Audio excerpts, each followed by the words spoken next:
विधानसभा निवडणूक पार पडल्यानंतर काल भारतीय जनता पार्टीच्या गटनेतेपदी देवेंद्र फडणवीस यांची एकमताने निवड झाली आणि त्याचबरोबर त्यांच्या मुख्यमंत्री होण्यावरही शिक्कामोर्तब झालं।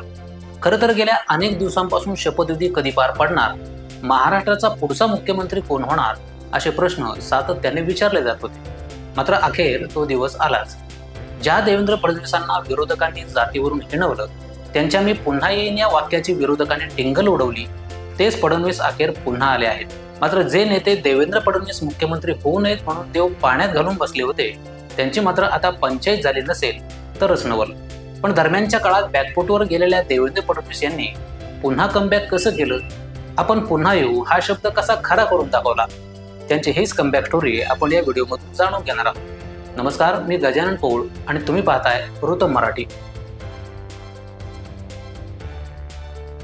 2014 ते 2019 असा 5 वर्षांचा मुख्यमंत्री पदाचा कार्यकाळ पूर्ण केल्यानंतर विधिमंडळाच्या शेवटच्या अधिवेशनात फडणवीस यांनी भाषण करताना मी पुन्हा येईन ही कविता सादर केली होती। तेव्हा महाराष्ट्रभर त्यांची ही कविता खूप फेमस झाली। यातील मी पुन्हा येईन हे वाक्य लोकांच्या तोंडून आजही ऐकायला मिळतं। खरं तर विधिमंडळातील त्या भाषणानंतर मी पुन्हा येईन हा शब्द त्यांना चिटकला। पुढे 2019च्या निवडणुकीत भाजप सेना युतीला बहुमत मिळालं। त्यामुळे आता देवेंद्र फडणवीस मुख्यमंत्री होऊन आपण पुन्हा येऊ हा शब्द खरा करून दाखवतील असं वाटत होतं। मात्र राजकीय समीकरणं बदलली। उद्धव ठाकरे महायुतीमधून बाहेर पडत महाविकास आघाडीला जाऊन मिळाले आणि आघाडीचं सरकार स्थापन केलं। खरं तर हा फडणवीस यांच्यासाठी खूप मोठा धक्का होता, कारण यामुळे त्यांना पुन्हा येईन हा शब्द खरा करून दाखवता आला नाही। त्यानंतर 2 वर्षांनी पुन्हा राजकीय उलथापालथ झाली आणि एकनाथ शिंदे यांना मुख्यमंत्रीपद मिळालं, तर देवेंद्र फडणवीस यांना उपमुख्यमंत्री व्हावं लागलं। याही वेळेला त्यांचं पुन्हा येण्याचं स्वप्न अपूर्णच राहील। खरं तर 2 वेळा मुख्यमंत्री पदाने हुलकावणी दिली असली तरी ते डगमगले नाहीत, उलट अहर्निशम सेवाभावी म्हणत आपल्या कामाचा सपाटा सुरूच ठेवला। उपमुख्यमंत्री असतानाही त्यांनी अनेक लक्षवेधी कामं केली।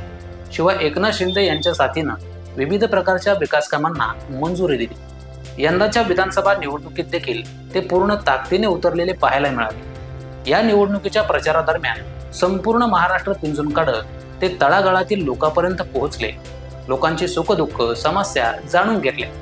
मात्र आता त्यांच्या या मेहनतीचं फळ त्यांना मिळालं असल्याचं निवडणूक निकालावरून स्पष्ट झालंय।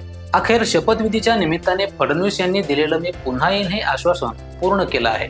खरं तर आता मी पुन्हा येईन हे वाक्य केवळ एक वाक्य राहिलं नाही, तर ती एका अशा नेत्याची कहाणी झाली की ज्याने हार मानली नाही। एक असा नेता जो प्रत्येक आव्हानाला सामोरं गेला, आपल्या शब्दावर खरा राहिला आणि आता तो पुन्हा महाराष्ट्राच्या कारभाराची धुरा सांभाळण्यास सज्ज झाला आहे।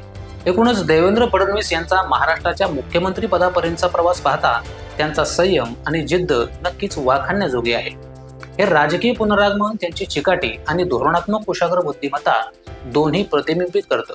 तर देवेंद्र फडणवीस यांची ही कमबॅक स्टोरी तुम्हाला कशी वाटली ते आम्हाला कमेंट करून जरूर सांगा आणि असेच माहितीपूर्ण व्हिडिओज पाहण्यासाठी वृत्तम मराठी न्यूजला सबस्क्राईब करा।